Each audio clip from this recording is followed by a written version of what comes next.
अस्सलाम वालेकुम। आज का हमारा लेक्चर है लर्निंग कर्व के बारे में। तो लर्निंग कर्व आई गेस आप लोगों ने फ़र्स्ट टाइम सुना होगा और आपके लिए ये टॉपिक बिल्कुल न्यू होगा, लेकिन प्लीज़ डोंट गेट कंफ्यूज्ड क्योंकि ये इजी है और बहुत ही ज़्यादा इंटरेस्टिंग है and it's all about practical life और रियल लाइफ। तो इसको समझने में आपको और ज़्यादा आसानी होगी। लेक्चर को डीपली जाने से पहले हम लर्निंग ऑब्जेक्टिव्स देखेंगे कि by the end of this lecture आप लोगों को लर्निंग कर्व्स के बारे में पता होना चाहिए, डेफिनेशन पता होनी चाहिए, इसके टाइप्स के बारे में पता होना चाहिए, इसके कैरेक्टरिस्टिक्स ऑफ लर्निंग कर्व के बारे में पता होना चाहिए, प्लेट्यू जो कि एक नई टर्मिनोलॉजी है इसके बारे में आपको पता होना चाहिए, causes of plateau and how to overcome plateau. तो लर्निंग कर्व के डेफिनेशन में जाने से पहले हम देखते हैं लर्निंग कर्व। ठीक है, मैंने आपको पहले लेक्चर्स में बताया है कि बहुत सारा नॉलेज टॉपिक के बारे में, बहुत सारी उसकी एस्पेक्ट्स उसके टॉपिक के नाम में ही होता है। लर्निंग हमने अभी रिसेंटली हमारा जो लेक्चर हुआ था उसमें हमने लर्निंग के बारे में बहुत डीपली पढ़ा है। Learning simply is acquisition of new skills, new knowledge through different activities। ठीक है, इसको दोबारा डीपली जाने की ज़रूरत नहीं है, दोबारा इसको रिवाइज़ करने की भी ज़रूरत नहीं है क्योंकि हमने सारी इससे रिलेटेड सारी चीज़ें पढ़ी हैं। ठीक है, learning theories, learning definitions, learning types and almost everything. Curve curve भी कॉमन वर्ड है, ठीक है, लेकिन अगर हम इसको लर्निंग के साथ रिलेट करते हैं तो थोड़ा सा हमारे जहन में कन्फ्यूजन आ सकती हैं। तो कर्व बेसिकली ग्राफिकल रिप्रेजेंटेशन है। ठीक है, लर्निंग कर्व ग्राफिकल रिप्रेजेंटेशन है टाइम एंड परफॉर्मेंस की। अब इसका क्या मतलब है? कोई भी एक्टिविटी सीखने के लिए, कोई भी नई स्किल सीखने के लिए, कोई नई हॉबी, कोई नई हैबिट, कोई भी आर्ट सीखने के लिए जितना टाइम रिक्वायर होता है या कोई इंडिविजुअल जितना टाइम लगाता है उसको ग्राफिकली प्लॉट करना इज़ लर्निंग कर्व। ठीक है, simple as that. Learning curve में हम ग्राफिकल रिप्रेजेंटेशंस देखते हैं जिसमें हम टाइम एंड परफॉर्मेंस को प्लॉट करते हैं। टाइम हम प्लॉट करते हैं एक्स एक्सिस पे और परफॉर्मेंस को हम प्लॉट करते हैं वाई एक्सिस पे। ठीक है, ये आपको नज़र आ रहा है, ये एक लर्निंग कर्व है। ठीक है, एक नॉर्मल लर्निंग कर्व है।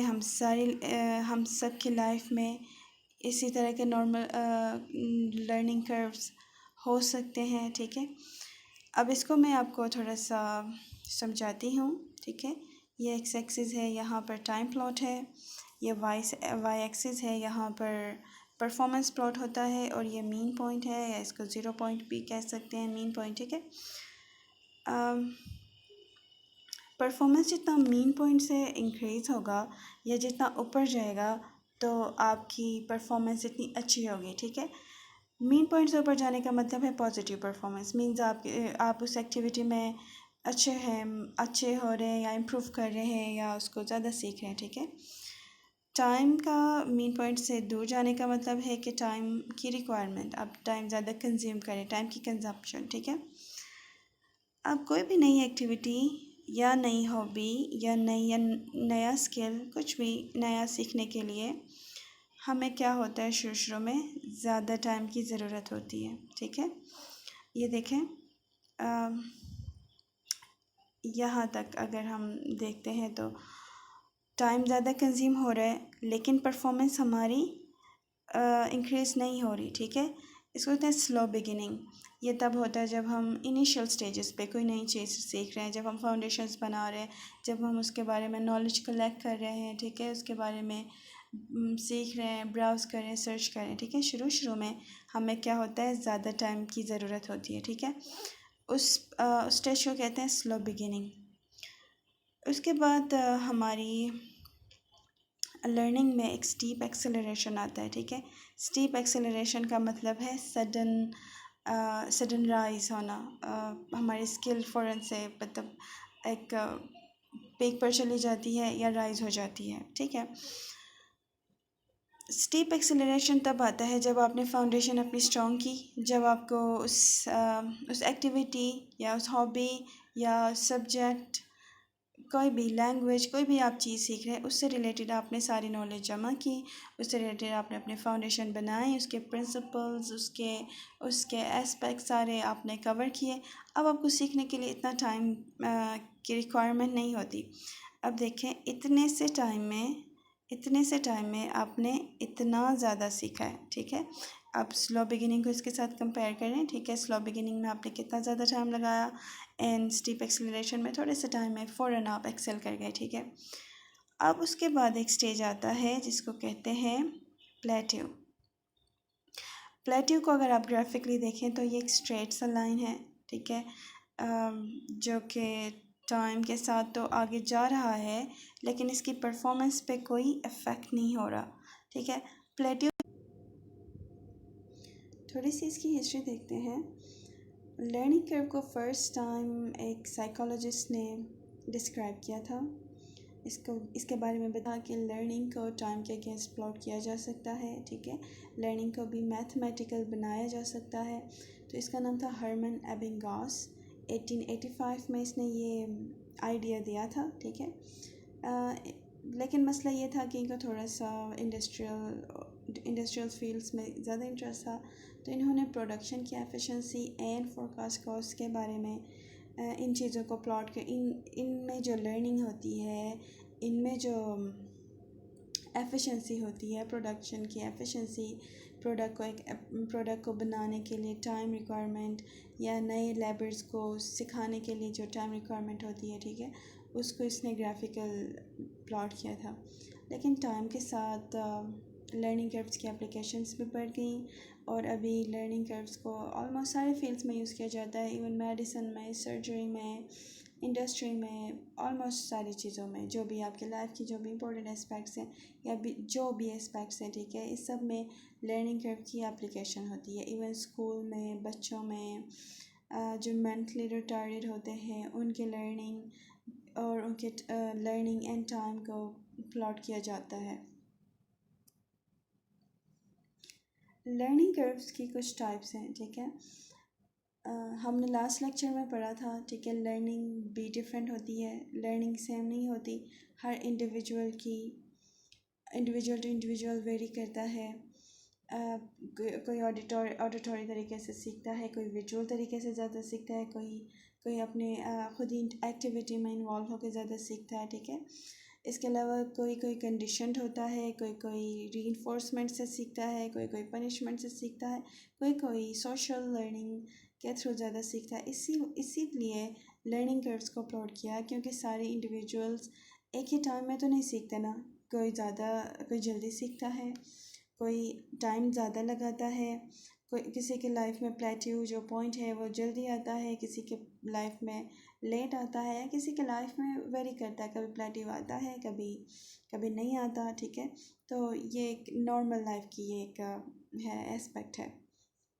तो टाइप्स को देखते हैं। 5 इसकी टाइप्स हैं। नंबर फर्स्ट है स्ट्रेट लाइन कर्व, सेकंड है पॉजिटिवली एक्सेलरेटेड कर्व, थर्ड है नेगेटिवली एक्सेलरेटेड कर्व, फोर्थ है increasing decreasing return learning curve, जिसको एस कर्व भी कहा जाता है, और फिफ्थ है कम्प्लेक्स लर्निंग कर्व।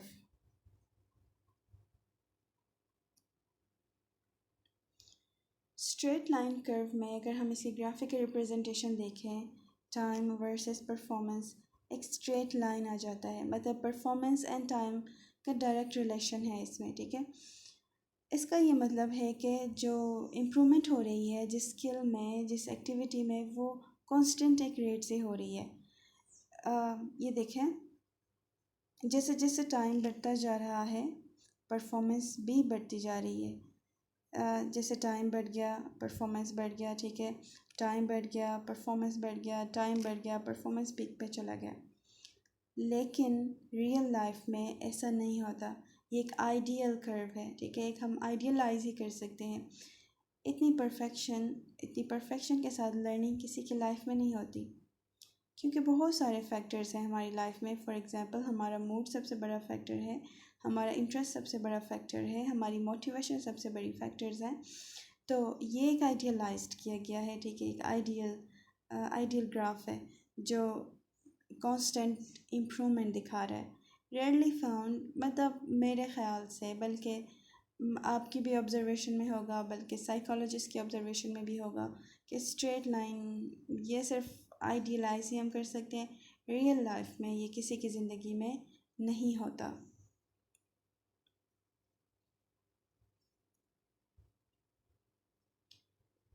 उसके बाद है positively accelerated learning curve. Positively accelerated learning curve में ये होता है कि प्रोग्रेशन शुरू में स्लो होती है। इस एक्टिविटी को सीखने के लिए पहले ज़्यादा टाइम की ज़रूरत होती है, लेकिन जब एक दफ़ा आप सीख जाते हैं, कोई भी वो एक्टिविटी सीख जाता है, फिर वो एक्सेल ही करता जाता है, उसकी लाइफ में कोई लिमिट नहीं आता उस एक्टिविटी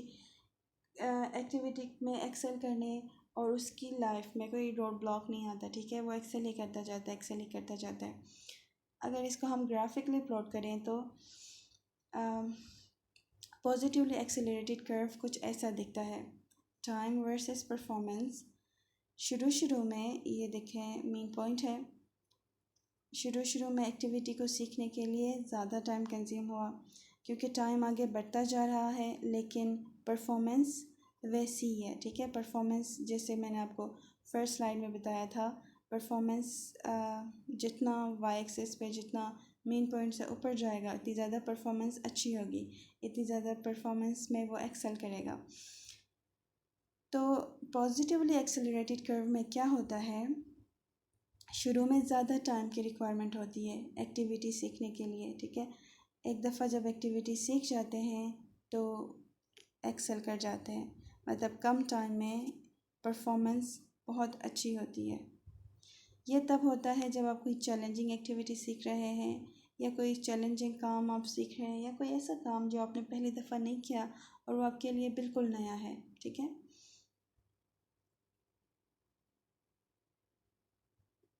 फॉर एग्ज़ाम्पल, अगर इसका हम एक एग्ज़ाम्पल ले लें, एग्ज़ाम्पल से पहले आप अगर ग्राफ्स के ऊपर थोड़ा सा फोकस करें या इसको थोड़ा सा आप गौर से देखें तो इनकी शेप को कन्फिग्रेशन भी कहते हैं, कि कन्फिग्रेशन से भी आपको आइडिया हो सकता है, ठीक है।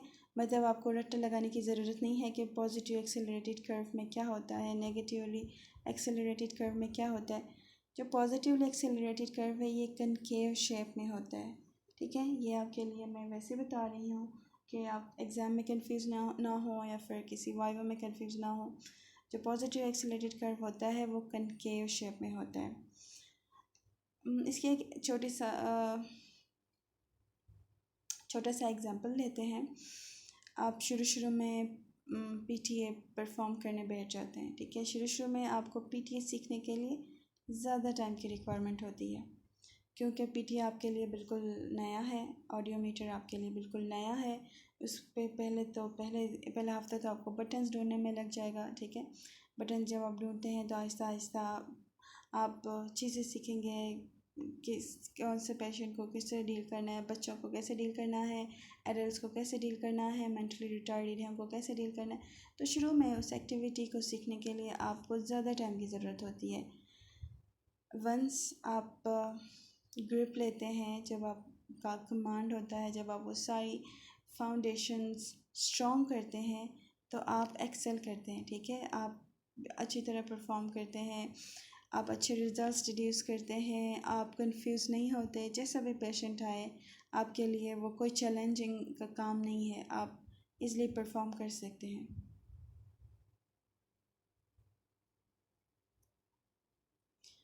उसके बाद है नेगेटिवली एक्सेलरेटेड कर्व, जिसको डिमिनिशिंग रिटर्न लर्निंग कर्व भी कहते हैं।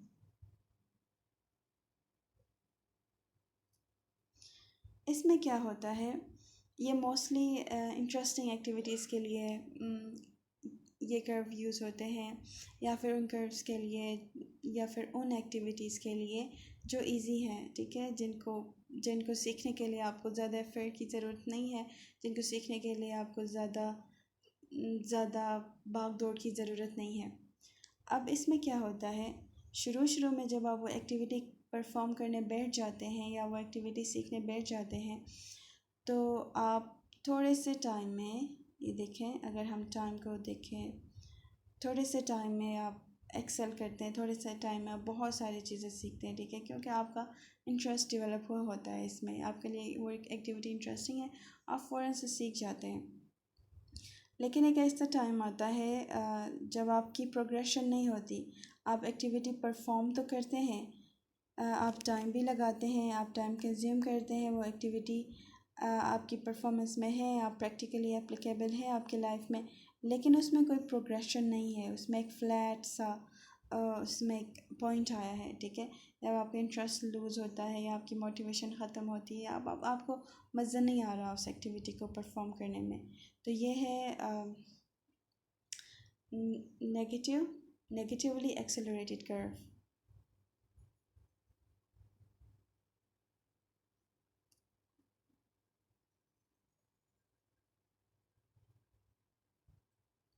उसके बाद है एस कर्व, जिसको increasing decreasing return learning curve भी कहते हैं। जो एस कर्व है ना, ये जो पहले अभी हमने दो कर्व्स के बारे में पढ़े, positive accelerated and negative accelerated, इन दोनों का सम भी आप कह सकते हैं, इन दोनों का एडिशन भी, इन दोनों की कॉम्बिनेशन भी आप इसको कह सकते हैं। ये वही कर्व है जो हमने फर्स्ट जो डेफिनेशन में हमने कवर किया था, ठीक है। इसमें क्या होता है कि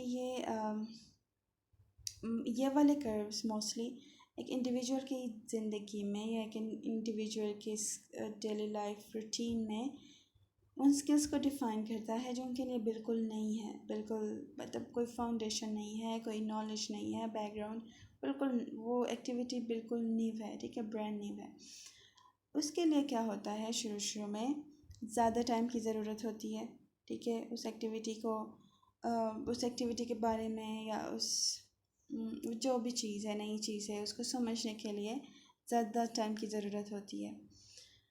एक दफ़ा सीख जाते हैं वो काम, तो उसको परफॉर्म करने में कोई मुश्किल नहीं होती, ठीक है, तो फ़ौरन प्रोग्रेस करता है इंडिविजुअल। एक दफ़ा वो प्रोग्रेस करता है, वो उस एक्टिविटी से या तो बोर हो जाता है या इंटरेस्ट ख़त्म हो जाता है, या कोई भी वजह हो सकती है, कोई भी फैक्टर आ सकता है लाइफ में, उसको टाइम नहीं मिल सकता, या उसको उसके लिए दूसरी एक्टिविटीज़ ज़्यादा इम्पोर्टेंट है, या उसकी प्रायोरिटीज़ चेंज हो गई हैं, कोई भी कॉज हो सकता है, कोई भी रीज़न हो सकता है, तो वो उस एक्टिविटी में प्रोग्रेस नहीं करता, उस एक्टिविटी में उसकी लर्निंग हो रही है, उसमें प्लेट्यूव पॉइंट आता है, मतलब टाइम तो कंज्यूम हो रहा है लेकिन उसकी परफॉर्मेंस सेम है, उसकी परफॉर्मेंस पर कोई इफ़ेक्ट नहीं है, परफॉर्मेंस कांस्टेंट है।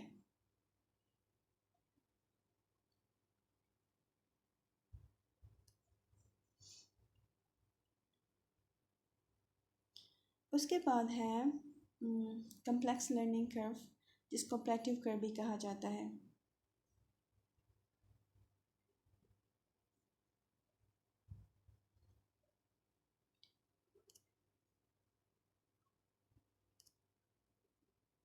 ये स्लाइड्स आप लोग रीड कर दीजिएगा, ठीक है, कोई इसमें मुश्किल बात नहीं है, आपको मैं ग्राफ समझाती हूँ। कम्प्लेक्स कम्प्लेक्स कर्व्स में क्या होता है, इसमें बहुत ज़्यादा स्टेजेस आती हैं, ठीक है, इसी वजह से इसको कम्प्लेक्स कहा गया है। इसमें प्लेट्यू पॉइंट ज़्यादा आती हैं, इसमें स्लो लर्निंग पॉइंट ज़्यादा आती हैं, इसमें ओवर लर्निंग ज़्यादा आती है, ठीक है। ये एक्टिविटीज़ कम्प्लेक्स जो कर्व्स हैं वो उन एक्टिविटीज़ के लिए मोस्टली होता है जो अगेन जो इंटरेस्टिंग है आपके लिए, ठीक है, जिनको आप ज़्यादा प्रायोरिटाइज़ करते हैं, जिनकी प्रायोरिटी है आपकी लाइफ में, या जिनको परफॉर्म करने में आपको मज़ा आता है, ठीक है, या आप चाहते हैं कि आप जल्दी जल्दी वो एक्टिविटी सीखें और उसमें आप करें, उसको एज अ फील ले लें, उसको एज अ मेजर ले लें, कोई भी आपका रीज़न हो सकता है। इसमें क्या होता है, शुरू शुरू में आपकी परफॉर्मेंस अच्छी होती है, ठीक है, कम टाइम में आप ज़्यादा प्रोग्रेस करते हैं उस एक्टिविटी में, क्योंकि आपका इंटरेस्ट डेवलप हुआ है, आप आप चाहते हैं, आप मोटिवेटेड हैं, आप ड्रिवन हैं कि हमने ये एक्टिविटी हमें सीखनी है, ये काम हमने सीखना है, ठीक है, कोई भी कुछ भी, क्रिकेट ले लें, फुटबॉल ले लें, वॉलीबॉल ले लें, पबजी ले लें, कुछ भी, ठीक है, तो आप ड्रिवन है वो काम करने के लिए। तो आप शुरू शुरू में कम टाइम में कम टाइम आप कम लेते हैं और आप परफॉर्म अच्छा करते हैं, उसमें आप एक्सेल करते हैं। लेकिन फिर आप किसी वजह से आप उस एक्टिविटी को नहीं, आपको पसंद नहीं आ रहा, या आपने छोड़ दिया, या आप उसमें प्रोग्रेस नहीं कर रहे, ठीक है, उसमें एक प्लेट्यू पॉइंट आया है। वो आप टाइम तो कंज्यूम कर रहे हैं, टाइम कंज्यूम हो रहा है, लेकिन आप उसमें प्रोग्रेस नहीं कर रहे। वो वैसे ही जैसे आपने इस पॉइंट पे इसको ला के छोड़ा था उस एक्टिविटी को, वो वैसे ही जा रहा है, काइंड ऑफ उसमें स्टैग्नेशन हो रही है, ठीक है, कोई नई चीज़ की एडिशन नहीं है, कुछ अपडेट्स नहीं है, कुछ भी नहीं है। लेकिन एक ऐसा पॉइंट आता है जब आपको याद आता है कि मैंने कोई काम शुरू किया था, ठीक है, अभी मुझे उस काम को दोबारा करना चाहिए, मेरा दिल कर रहा है, या मेरा इंटरेस्ट डेवलप हो गया है, ठीक है। तो कोई भी आपका रीज़न हो सकता है। तब आप क्या करते हैं, उस एक्टिविटी को दोबारा परफॉर्म करना चाहते हैं, दोबारा आप उसमें लग जाते हैं, दोबारा आपने उसको आप रूटीन में उसको you drag it back to your life. तब भी आपकी प्रोफिशेंसी या तब भी आपकी परफॉर्मेंस रेज हो जाती है, ठीक है। आपको उस काम में पॉज लाने की वजह से आपकी परफॉर्मेंस पर कोई इफ़ेक्ट नहीं हो रहा, ठीक है। आप उसको उस एक्टिविटी को दोबारा आपने रिज्यूम किया है और आप उसमें प्रोग्रेस कर रहे हैं, आपको मज़ा आ रहा है, वो एक्टिविटी आप अच्छी तरह परफॉर्म कर रहे हैं, ठीक है। और उसके बाद कोई प्लेट्यू पॉइंट नहीं आता, ठीक है। आप उसको ओवर लर्न कर रहे हैं, उसके लिए उस चीज़ के बारे में आप ज़्यादा उस चीज़ में आप ज़्यादा अच्छे हो रहे हैं, उसमें आपके पास अपडेटेड नॉलेज है, नई नई चीज़ें, आपने कनेक्शंस बनाया, आपके पास आइडियाज़ आ रहे हैं कि मैं इस काम को इस वजह से परफॉर्म करूँगा तो ये अच्छा रहेगा। उस मतलब आप उसको टाइम भी दे रहे हैं, साथ साथ आप उसमें परफॉर्म भी अच्छा कर रहे हैं। आप कोई लिमिटलेस, आप बिल्कुल ना उस एक्टिविटी में आप बिल्कुल लिमिटलेस हैं, बाउंडलेस हैं, आप ओवरलर्न है, मतलब आप परफेक्शनिस्ट हैं या फिर क्लोज टू परफेक्शन, ठीक है। तो ये है कम्प्लेक्स लर्निंग कर्व।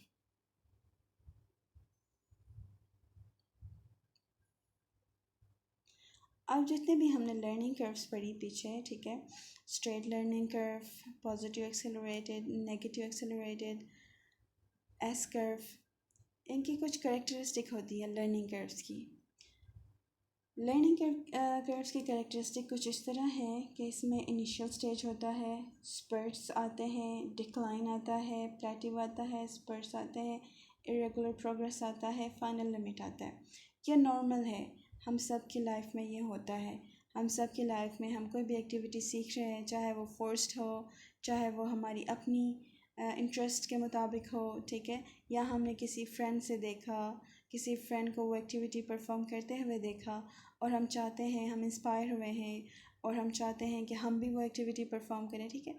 तो उसमें ये सारी चीज़ें कवर होती हैं, ये जो भी इसके कैरेक्टरिस्टिक्स हैं जो मैं आपको बताने जा रही हूँ। तो इनिशियल स्टेज आता है, ठीक है, सबसे पहले इनिशियल स्टेज होता है, ये वाला stage, initial stage. Initial stage में क्या होता है, लर्निंग थोड़ी स्लो होती है, टाइम ज़्यादा कंज्यूम होता है, लर्निंग थोड़ी सी स्लो होती है। उसके बाद आते हैं स्पर्ट्स। स्पर्ट्स का मतलब ये है कि आपने जो इनिशियल जो डिफ़िकल्टीज़ थी या फिर इनिशियल जो रोड ब्लॉक्स थे, आपने उनको ओवरकम किया, आपने सीखा, जो चीज़ें आपको नहीं पता थी आपने इधर उधर किसी से सीखा या ख़ुद भी कोशिश की, ब्राउज़ किया, बुक्स पढ़ी या प्रैक्टिस की, कुछ भी किया और आपने वो आपकी जो डिफ़िकल्टीज़ थी वो ओवरकम किया।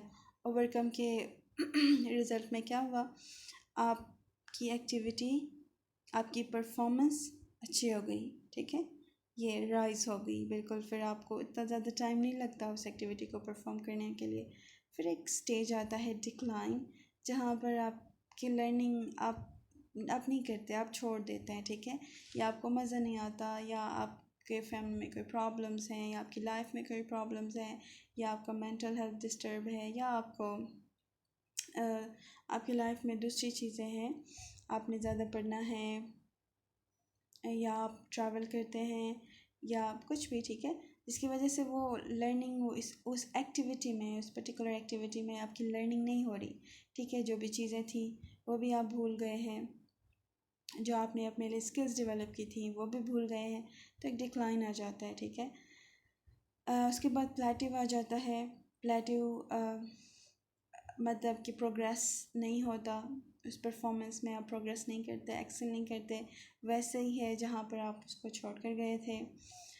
उसके बाद दोबारा स्पर्स आते हैं, मतलब कि आपने उस एक्टिविटी को दोबारा परफॉर्म किया, फिर आपने दोबारा कोशिश की। उसके बाद रेगुलर प्रोसेसेस आते हैं, मतलब प्लेट्यू स्पर्स डिक्लाइन, प्लेट्यू स्पर्स डिक्लाइन। उसके बाद फाइनल लिमिट आता है। ये आप अगर हम छोटा सा एग्जांपल ले लें, आप यूनिवर्सिटी में आते हैं फर्स्ट सेमेस्टर में, ठीक है। फर्स्ट सेमेस्टर में आप बहुत मोटिवेटेड होते हैं, ड्रिवन होते हैं कि हम आए हैं, हम इतनी दूर से आए हैं, या हमारी लाइफ में गोल्स हैं, हमने इन गोल्स को पूरा करना है, हमने एक अच्छा ऑडियोलॉजिस्ट बनना है, ठीक है। हमने अपने पेरेंट्स को एक वो प्राउड मोमेंट देना है, हमने अपने आप को एक प्राउड मोमेंट देना है, तो आप मेहनत करते हैं, ठीक है। आप नोट्स बनाते हैं, लेक्चर्स टाइम पे पढ़ते हैं, असाइनमेंट्स टाइम पे सबमिट करते हैं, एक्स्ट्रा नॉलेज आप लेते हैं, सीनियर्स के साथ आप मिलते हैं। उसके बाद आपकी इनिशियल स्टेजेस पे थोड़ा सा आपको मसला भी होता है, लोग आपको डराते भी हैं कि पता नहीं आगे हमारे साथ क्या होगा, हमारा फ्यूचर है या नहीं है, ठीक है। शुरू शुरू में कुछ आपको डिफ़िकल्टीज़ होती हैं, आपको इंट्रैक्शन में भी प्रॉब्लम होती है, ठीक है। लेकिन एक ऐसा पॉइंट आता है, फर्स्ट सपोज सेमेस्टर के एंड पर कोई ऐसा पॉइंट आता है जहाँ पर आपने वो चीज़ें ओवरकम की, आपकी इंट्रैक्शंस भी बढ़ गई, आप कॉन्फिडेंस भी आया आप में, आप कॉन्फिडेंट भी हैं कि नहीं मैंने करना है, मैं कर सकता हूँ, मैं कर सकती हूँ। तो आपके उस पढ़ाई वाले लाइन में एक्सपर्ट आता है, मीन्स राइज, ठीक है। कि आपकी ग्रेड्स अच्छे आ गए सेमेस्टर के एंड में, आपका परसेंटेज अच्छा आ गया, ठीक है, सारे सब्जेक्ट्स में टीचर्स भी आपसे खुश हैं वगैरह वगैरह। फिर कभी आपकी एक्टिविटीज़ बढ़ गई, आपका शायद इंटरेस्ट लूज़ हो गया, आपने पढ़ना छोड़ दिया, कोई भी वजह हो सकती है, ठीक है। तो डिक्लाइन आ गया, एक डिक्लाइन आ गया या प्लेट्यू आ गया कि फॉर एग्ज़ाम्पल आपका 70% था, 75% था, और आप नहीं कर रहे और कोशिश नहीं कर रहे, और आप अपनी लाइफ में या उस पढ़ाई के लाइन में परफॉर्म जैसे था वैसे ही कर रहे हैं, मतलब कोई उसमें ना ना राइज़ है ना फॉल है, वो वैसा ही है, मतलब कि फर्स्ट सेमेस्टर में, सेकंड सेमेस्टर में आपका 75, थर्ड सेमेस्टर में भी आपका 75% आ गया, ठीक है। ये जस्ट एन एग्जांपल, ठीक है, इसको पर्सनली नहीं लेना, ये सिर्फ एग्जांपल है आप लोगों को समझाने के लिए, सिर्फ लर्निंग कर्व की कैरेक्टरिस्टिक को समझाने के लिए। तो प्लेटिव आ गया, ठीक है। फिर जाके कभी आपको ख़्याल आया कि नहीं मुझे पढ़ना चाहिए, मैं अपने लिए मेरे मेरे गोल्स थे, मैं गोल सेट कर कर आया था, तो मैं यहाँ पर ये क्यों डिस्ट्रैक्ट हो रहा हूँ, या मैं क्यों डिस्ट्रैक्ट हो रही हूँ, क्या चीज़ मुझे डिस्ट्रैक्ट कर रही है, मेरा जो प्राइमरी गोल है, ठीक है, उससे मैं क्यों डेविएट हो रही हूँ या हो रहा हूँ। तो आप उसको आप दोबारा पढ़ाई की तरफ जाते हैं, लाइब्रेरीज जाते हैं, बुक्स पढ़ते हैं, टाइम स्पेंड करते हैं अपनी पढ़ाई के साथ, तो आपकी पढ़ाई में या आपके ग्रेड्स में स्पर्ट आता है, मींस के एक राइज़ आ जाता है, ठीक है। फिर एक इरेगुलर प्रोसेस होता है, कभी राइज़ होता है, कभी फॉल होता है, आपकी परफॉर्मेंस कभी अच्छी होती है, कभी प्लेटिव आता है, कभी परफॉर्मेंस आपकी बुरी होती है, कभी आपकी अटेंडेंस शॉर्ट है, कभी आप असाइनमेंट सबमिट नहीं कर रहे, कभी आप क्विज़ में फ़ेल हो रहे हैं वगैरह वगैरह, ठीक है। फिर एक फ़ाइनल लिमिट आता है, ठीक है। लर्निंग एक्टिविटी में डिक्लाइन आना या प्लेटिव आना, इसका मतलब ये नहीं है कि आप नालायक हैं या बच्चे नालायक है, या जो भी वो एक्टिविटी परफॉर्म कर रहा वो नालायक है, या फिर वो सही नहीं है, वो काम तो उसके लिए था ही नहीं, हमने उसको मना भी किया था कि वो ना करे, वो स्केचिंग में ना जाए, वो आर्ट में ना जाए, वो स्पोर्ट्स में ना जाए, ठीक है। कहीं ना कहीं आपने फील किया कि वो प्रोग्रेस नहीं कर रहा और आप जज करने बैठ गए, लेकिन ऐसा नहीं होता। प्लेट्यू एक नॉर्मल चीज़ है, हम सब की लाइफ में होता है, ठीक है। ऑलमोस्ट जितने भी दुनिया में जितने भी लोग हैं सब की लाइफ में प्लेट्यू आ जाता है, ठीक है, क्योंकि हम इंसान हैं, हम इमोशनल क्रिएचर्स हैं, ठीक है, हमारा माइंड है, हमारे थॉट्स हैं, ठीक है, हमारी पूरी फिजियोलॉजी है, ठीक है। हम रोबोट्स नहीं हैं कि हम प्रोग्राम्ड हैं कि आपने ये एक्टिविटी इतने टाइम में सीखनी है और यहाँ तक आपने एक्सेल करना है, इस पॉइंट पर आपने इस पॉइंट पर रुकना नहीं है, ओवरलर्न करना है, आपने परफेक्शन का जो है परफेक्शन अचीव करना है, ठीक है। ऐसा नहीं होता, हम रोबोट्स नहीं है, हम इंसान हैं। तो प्लेटिव आ जाता है, डिक्लाइन भी आ जाता है, बहुत सारे फैक्टर्स होते हैं, ठीक है। ज़िंदगी कांस्टेंट नहीं होती, ज़िंदगी एक एक ही फ्लो में नहीं चलती, ठीक है। कभी रोड ब्लॉक्स आते हैं, कभी हमें बहुत ज़्यादा पुश मिलता है, कभी हमें बहुत ज़्यादा डीमोटिवेट किया जाता है या हम खुद को डीमोटिवेट करते हैं। तो ये चीज़ें नॉर्मल हैं, ठीक है। ये चीज़ें नॉर्मल हैं, ये सबके साथ होती हैं, सिर्फ आपके साथ नहीं होती, मेरे साथ नहीं होती, ये सबके साथ होती हैं।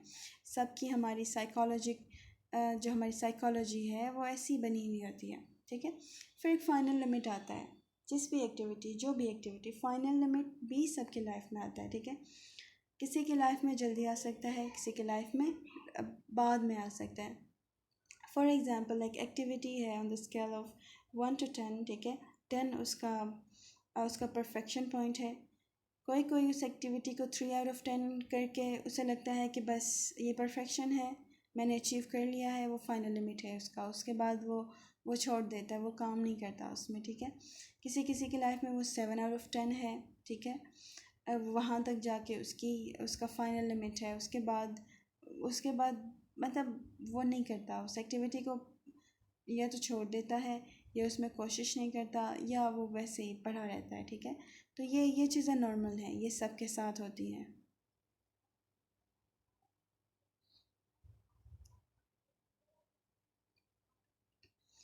अब प्लेट्यू की क्या क्या कॉजेज़ हो सकती हैं। प्लेट्यू जो कि हमने पढ़ा, ठीक है, एक ऐसा पॉइंट है जहाँ पर बेशक आप टाइम कंज्यूम करते हैं लेकिन प्रोग्रेस नहीं होता, न राइज है न फॉल है, एक कांस्टेंट एक फ्लैट पॉइंट है जहाँ पर आप टाइम तो कंज्यूम कर रहे हैं लेकिन प्रोग्रेस नहीं कर रहे, इंटरेस्ट डेवलप नहीं हो रहा, या आप बिज़ी हैं अपने लाइफ में, ठीक है। तो क्या कॉजेज़ हो सकती हैं प्लेट्यू की। सबसे पहले तो जितना साइकोलॉजिस्ट ने देखा है प्लेट्यू की कॉजेज़, तो वो ये है कि कभी कभी हमें ऐसी एक्टिविटीज़ दी जाती हैं, ठीक है, जहाँ पर जो मुश्किल है हमारे लिए हम नहीं कर सकते, मतलब मोटिवेशन भी हम में है, सारी फैक्टर्स हैं, लेकिन हमारा विल पावर नहीं होगा या हमें उस एक्टिविटी के बारे में पता नहीं होगा, वो एक्टिविटी ज़्यादा मुश्किल है, तो हमारी लाइफ में वो प्लेट्यू पॉइंट जल्दी आ जाता है, ठीक है। रिसेंटली मैंने GRE ज्वाइन किया, GRE क्लासेस, ठीक है। मुझे लगा कि मैं कर पाऊँगी, मुझे लगा कि GRE जस्ट कुछ नॉर्मल कुछ होगा, English and maths and general knowledge कुछ होगा, ठीक है। अब मुझे इतना उसके बेसिक्स के बारे में नहीं पता था, जस्ट मैंने इसका नाम सुना हुआ था, तो फिर मुझे शौक़ चढ़ गया और मैंने क्लासेस लेना शुरू की। फ़र्स्ट क्लास में मैं गई, मुझे मज़ा नहीं आया, ठीक है, क्योंकि उसमें मैथ्स था और मैथ्स बैकग्राउंड नहीं है मेरा, तो मुझे मज़ा नहीं आया, ठीक है। लेकिन मैं मोटिवेटेड थी कि मैं करूँगी, ठीक है। मैंने कहा इंटरेस्टिंग है, इस बहाने मैथ्स भी पढ़ूँगी और मैं बाकी चीज़ें भी, बाकी जो राइटिंग रीडिंग जो भी स्किल्स हैं वो भी हो जाएंगी, ठीक है। दूसरे दिन भी मैं गई, दूसरे दिन भी मैथ्स, दूसरे दिन से फिर मैं बोर होना शुरू हो गई। थर्ड डे मेरा प्लेट्यू पॉइंट आ गया, ठीक है। हम प्लेट्यू भी नहीं कहते बल्कि मेरा डिक्लाइन पॉइंट आ गया। फिर मैंने क्विट किया, मैंने कहा नहीं, ये मेरा इंटरेस्ट है ही नहीं, मैथ्स मेरा इंटरेस्ट है ही नहीं।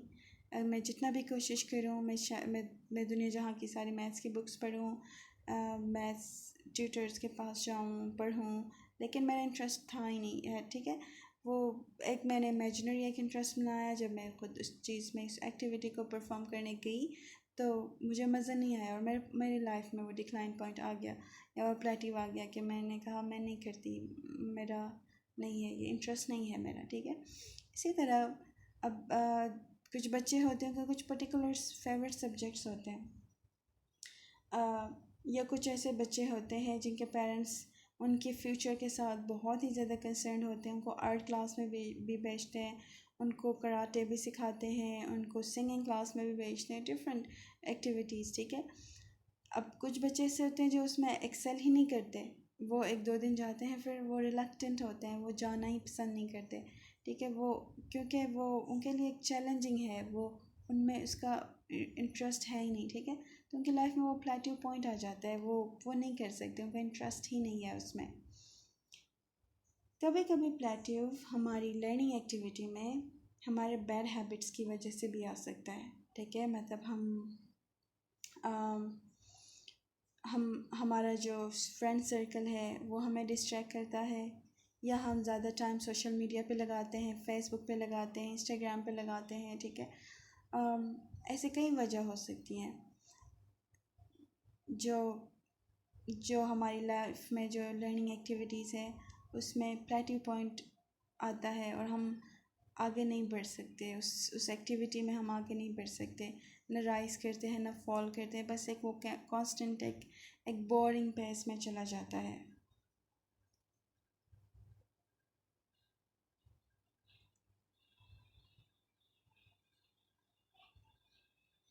आई थिंक ये कोई टेक्निकल प्रॉब्लम है जिसकी वजह से यहाँ पर स्लाइड शो नहीं हो रहा, लेकिन मैं आपको वर्बली बताती हूँ क्योंकि जो आपको पावर पॉइंट प्रेजेंटेशन मिलेगा आई होप उसमें मेंशन होगा, ये कुछ ग्राफिकल कुछ चीज़ें हैं,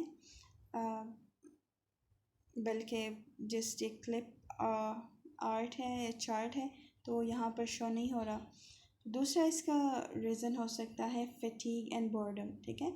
जब हम कोई एक्टिविटी करते हैं उसमें हम बोर हो जाते हैं, ठीक है, हमारा माइंड हमें अलाउ नहीं करता, हम फ्रेश नहीं हैं, हम रेडी नहीं हैं उस एक्टिविटी के लिए परफॉर्म करने के लिए, तो प्लेट्यू पॉइंट आ जाता है।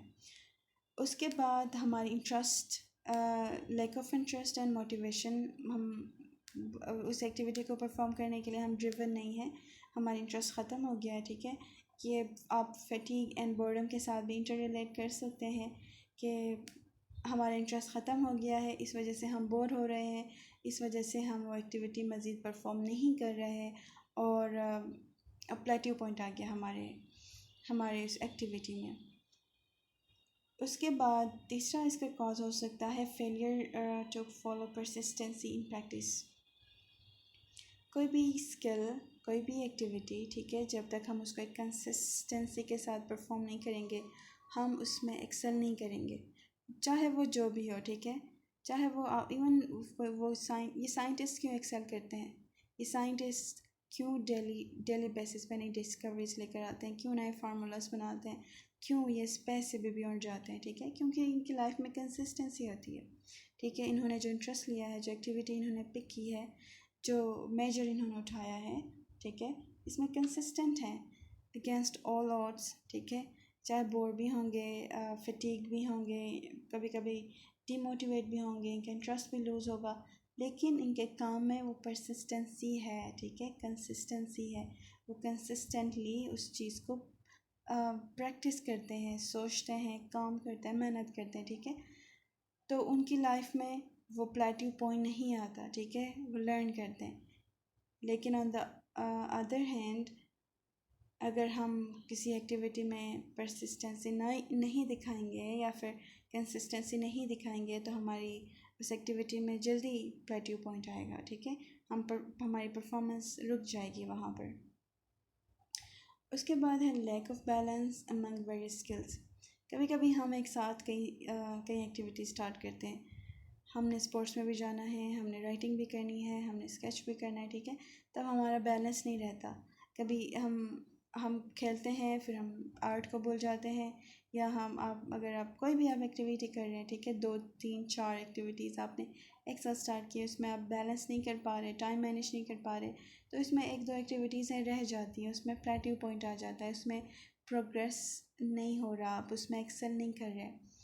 उसके बाद है ट्रांसफ़र ऑफ एरर्स।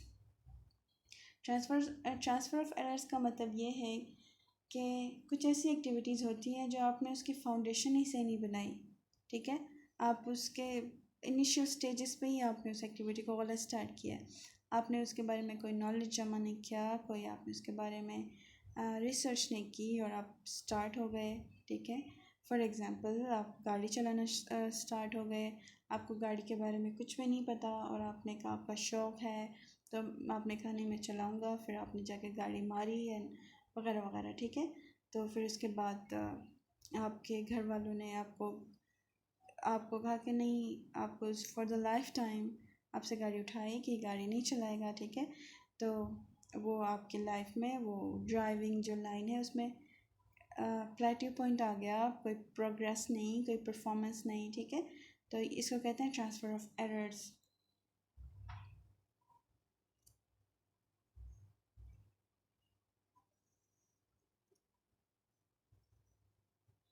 इस स्लाइड में भी यही मसला आ रहा है, ठीक है, लेकिन मैं आपको बताती हूँ। पावर पॉइंट आपने साथ साथ खोलने हैं स्लाइड्स, और साथ साथ वो खोल के साथ साथ आपने लेक्चर सुनना है।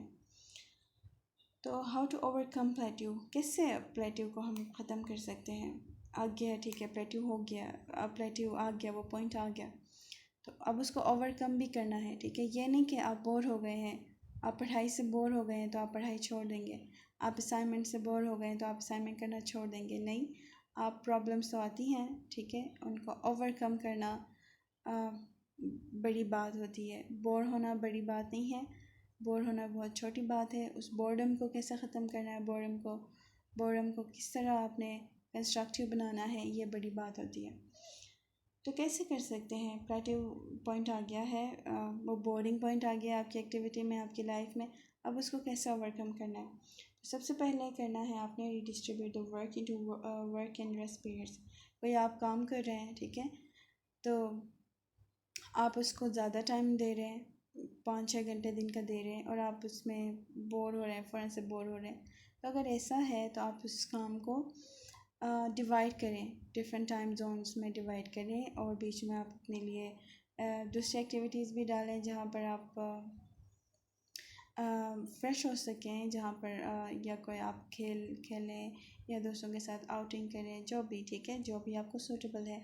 तो आप वर्क एंड रेस्ट एक टाइम स्केड्यूल बना सकते हैं, देन आप उस एक्टिविटी को परफॉर्म कर सकते हैं। इस तरह आप प्लेट्यू को ओवरकम कर सकते हैं।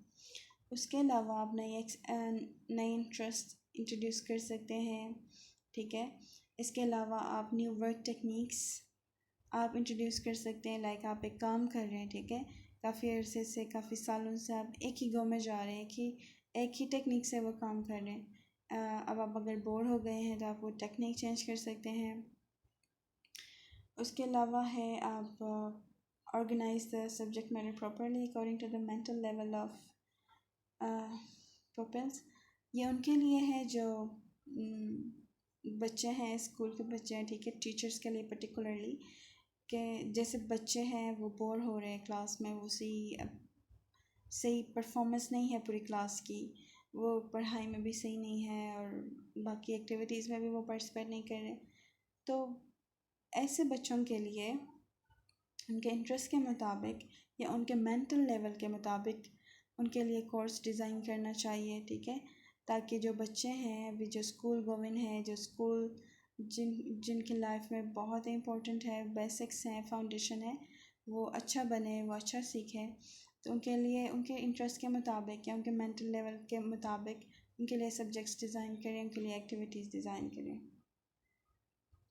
तो यह था आज का हमारा लेक्चर। आई होप आपको समझ आया होगा। तो उसके अलावा ये मल्टीपल चॉइस क्वेश्चंस हैं, ये आप लोगों ने सॉल्व करना है, और सॉल्व करके आपने मुझे सेंड करना है, ईमेल करना है। और इसके अलावा शॉर्ट ऐसे क्वेश्चंस हैं, ये भी आप लोगों ने करने हैं। और again 10 MCQs from learning curves, ये आपने लाजमी करके मुझे सबमिट करना है।